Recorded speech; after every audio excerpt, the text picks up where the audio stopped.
दोस्तों, आज की कहानी देवर्षि नारद के अहंकार की कहानी है। ये कहानी बहुत ही शिक्षाप्रद कहानी है। कहानी पूरी सुनिए। अगर कहानी अच्छी लगे तो वीडियो को लाइक करके चैनल को सब्सक्राइब कर लीजिए।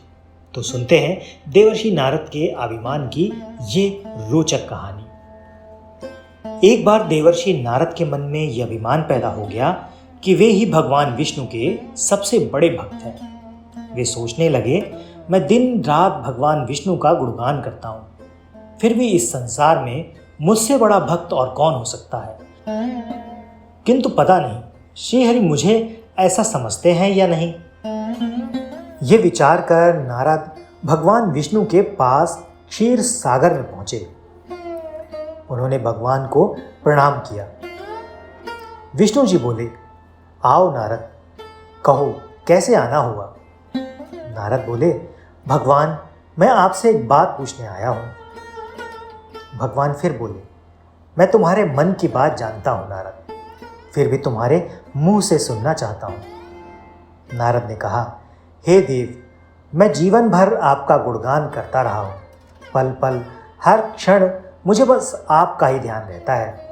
आप मुझे ये बताइए, क्या मुझसे भी बड़ा आपका कोई अन्य भक्त संसार में है? भगवान विष्णु समझ तो पहले ही गए थे कि नारद को अपनी भक्ति पर अभिमान पैदा हो गया है, किंतु अपने मन की बात छिपाकर वे बोले, नारद, इस प्रश्न के लिए तो मैं तुम्हें मेरे साथ मृत्यु लोक ले चलना चाहूंगा। नारद जी बोले, ठीक है भगवान, मैं मृत्यु लोक चलने के लिए तैयार हूं। भगवान विष्णु नारद को लेकर मृत्यु लोक चल पड़े। धरती पर पहुंचकर दोनों ने किसान का भेष धारण कर लिया और एक गांव के किनारे बनी एक झोपड़ी की ओर चल पड़े। विष्णु बोले, नारद, मेरा एक बहुत बड़ा भक्त यहाँ इस कुटिया में रहता है। आश्चर्य है, क्या मुझसे बढ़कर भी किसी की भक्ति हो सकती है? नारद के मुख से निकला, क्या वो भी मेरी तरह आपका ध्यान लगाए रहता है? आओ स्वयं ही जान लोगे, विष्णु ने कहा और उस कुटिया की ओर बढ़ गए। किसान उस समय कुटिया के बाहर अपनी गाय बांध रहा था। उसके मुख से हरि हरि गोविंद का स्वर निकल रहा था। किसान भेषधारी विष्णु ने उसके निकट जाकर नारायण नारायण कहा तो किसान ने विनती के स्वर में पूछा, आप कहाँ से आए हैं भद्र? मेरे लिए कोई सेवा हो तो निसंकोच बताइए। किसान भेषधारी भगवान विष्णु ने कहा, हम नगर जा रहे हैं पर अंधेरा घिरने लगा है। वन में जंगली पशुओं का डर है, इसलिए रात भर आश्रय चाहते हैं। किसान ने प्रसन्न भाव से कहा, मेरी कुटिया में आपका स्वागत है भद्र, और जो रूखा सूखा घर में है आपके लिए हाजिर है। भगवान ने मुझे आप लोगों की सेवा करने का अवसर दिया, बड़ी कृपा हुई उनकी। बाहर दालान में एक खटिया पर दोनों को बिठाकर किसान अंदर गया और अपनी पत्नी से कहा, देवी, दो अतिथि आए हैं। किसान की पत्नी उस समय अपने बच्चों को भोजन परोस रही थी। धीरे से आटे का बर्तन दिखाती हुई बोली, घर में इतना सा ही आटा है और ये बच्चे और भोजन मांग रहे हैं। किसान बोला, कोई बात नहीं, हम अतिथियों को भरपेट भोजन कराएंगे। तुम बच्चों को आज कांजी बनाकर पिला देना। नारद और भगवान विष्णु ने उन दोनों का सारा वार्तालाप सुना, फिर भी परीक्षा लेने के लिए भोजन की थाली पर बैठ गए। जब दोनों भरपेट भोजन कर चुके तो नारद सोचने लगे, ये सीधा साधा गृहस्थ भगवान का सबसे बड़ा भक्त कैसे हो सकता है। उधर श्रीहरि ने किसान से और भोजन लाने की फरमाइश कर दी। बोले, मेरा पेट अभी नहीं भरा, क्या और भोजन मिलेगा? किसान रसोई घर में गया और जाकर पत्नी से पूछा, कुछ और भोजन बचा है क्या? पत्नी बोली, बच्चों के लिए कांजी बनाई है, बस वही शेष है। विष्णु और नारद वो भी पी गए।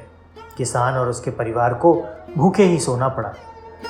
भूखे बच्चे माँ का आंचल थामकर कह उठे, माँ, नींद नहीं आ रही है, मुझे बड़ी जोर की भूख लगी है।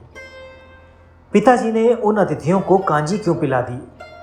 किसान ने बच्चे के सर पर हाथ फेरते हुए कहा, अतिथि को भोजन कराना स्वयं विष्णु भगवान को भोजन कराने के समान है बेटा। बाहर दालान में दोनों अतिथि अलग अलग बिस्तर पर लेटे हुए थे। भगवान विष्णु ने कहा, तुमने सुना नारद, किसान और उसके परिवार को भोजन नहीं मिला, फिर भी वो मेरे गुण गा रहे हैं। ये तो कुछ भी नहीं है, मैंने तो कई कई दिन भूखे रहकर आपका स्मरण किया है। अगले दिन सुबह उन्होंने देखा कि किसान भगवान विष्णु की मूर्ति के सामने कह रहा था, गोविंद हरि हरि, तुम सदा मेरे मन में बसे रहो, बस मुझे कुछ और नहीं चाहिए। फिर दोनों अतिथियों से बोला, हरि की बड़ी कृपा है, वही जग का रखवाला है, प्रभु की दया से रात को कोई कष्ट तो नहीं हुआ। जब तक आपका जी चाहे तब तक आप दोनों यहाँ रहें, मैं खेत पर जा रहा हूँ। किसान भेषधारी श्री हरि बोले, हम भी तुम्हारे साथ चलेंगे यदि तुम्हें कोई आपत्ति ना हो तो। नारद और विष्णु भगवान किसान के साथ उसके खेत पर चले गए। किसान बोला, यही है अपना खेत, अब मैं अपना काम करूँगा।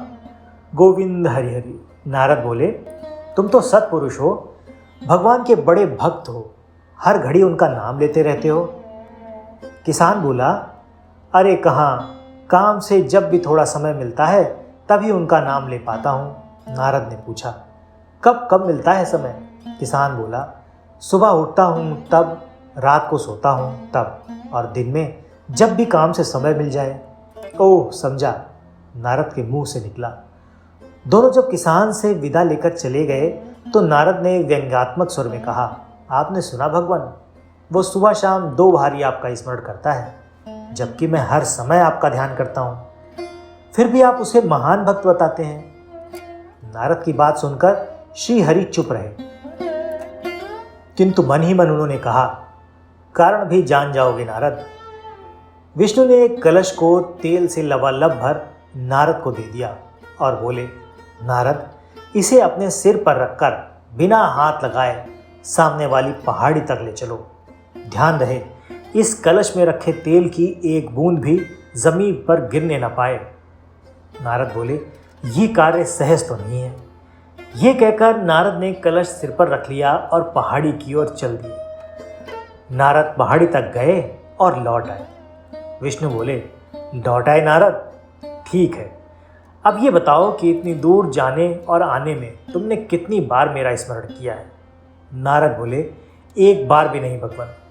करता भी कैसे, मेरा सारा ध्यान तो तेल और कलश की तरफ लगा हुआ था। श्री हरि बोले, तब तुम ही सोचो, वो किसान दिन भर कठिन परिश्रम करता है, फिर भी 2-4 बार मेरा स्मरण जरूर करता है, और तुम एक बार भी मेरा स्मरण नहीं कर पाए। विष्णु की ये बातें सुनकर नारद के अंतर्चक्षु खुल गए। वो हरि के चरणों में गिरकर बोले, मान गया प्रभु, जो संसार के झंझटों में रहकर भी आपका स्मरण करते हैं, वे ही इस संसार में आपके सबसे बड़े भक्त हैं।